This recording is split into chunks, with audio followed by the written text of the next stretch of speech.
Attendez, là vous êtes en train de me dire aujourd'hui, là tout de suite, que vous ne me financez pas ce dossier-là, alors qu'il y a un business plan superbe, qui a une rentabilité énorme. Ouais, non, ça va pas être possible. Vous avez déjà beaucoup trop d'encours par rapport au salaire que vous gagnez.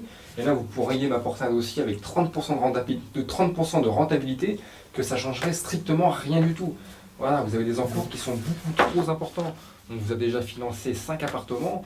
Là, vous êtes vraiment au maximum de votre endettement. Là, vous êtes à 40% d'endettement et le reste à vivre que vous avez actuellement n'est pas suffisant pour qu'on continue à vous prêter de l'argent.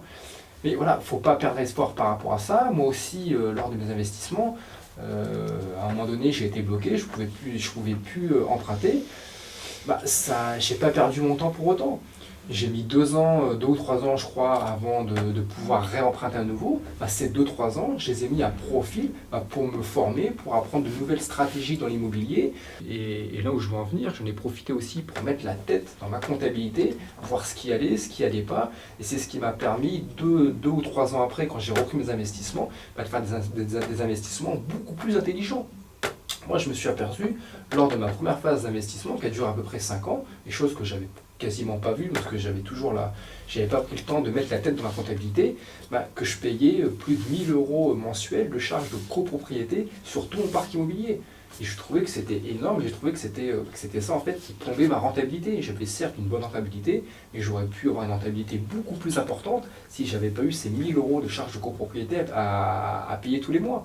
Et c'est comme ça que je me suis orienté 2 ou 3 ans après en avoir profité pour me former, je me suis dirigé vers des investissements d'immeubles de rapport.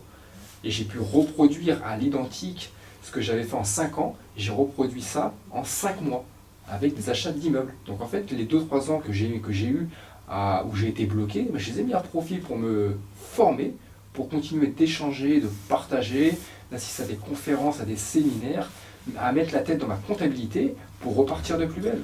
Donc voilà, ne soyez pas déçus lorsque cette acquisition, vous ne pouvez pas la faire, mais profitez-en justement pour continuer de vous former. Il y a sûrement des stratégies peut-être plus intéressantes que le dossier que vous êtes en train de m'amener, malgré que vous avez une bonne rentabilité. Mais sachez que cette bonne rentabilité, dans 2 ans, dans 3 ans, si vous voulez la retrouver, vous la retrouverez.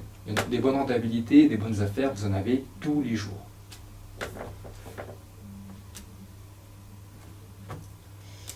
Ça marche. Ouais, mais ne soyez pas déçus, continuez de vous former. Si vous voulez, je vous donnerai quelques tuyaux pour assister à certaines conférences ou séminaires immobiliers, pour continuer de vous rebooster, de vous motiver.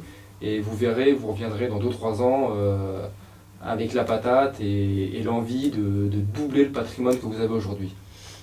Ok. Bon, de toute façon, je suis motivé, donc je lâcherai rien. Et voilà. Ah, c'est ça que je veux entendre.